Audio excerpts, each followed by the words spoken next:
Yo, what's up mga angkol? Kumusta mo diha? I hope okay ramong tanan, no? Ani ana sa dang inyong angkol maghatag og gamay nga kalingawan. Pinaagi ining video nga produkto sa atong pagkalaagan. Alright. Well, anyway mga higala, kaning video sa sikihor pataaning panahon na ako lang i-share ninyo, no? Bisag wa gihapoy nangutana. Kay lagi vlogger man kuno ta. Naunsa na ni mga higala.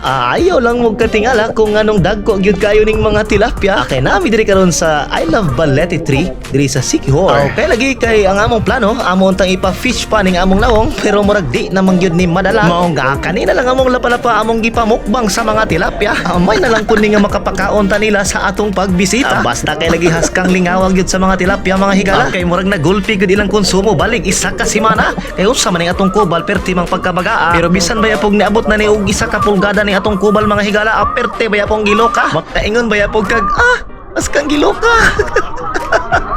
Pwede ko sa pa. Yan way mga higala, kung ganahan mong ma-experience ang magpa-fish pa sa mga tilapia, ayaw na mo pagduha-duha bisitaha ang Balete Tree diri sa may Sikihor. Unya, maura to mga angkol. Don't forget to follow, like, and share for more videos. Bye-bye!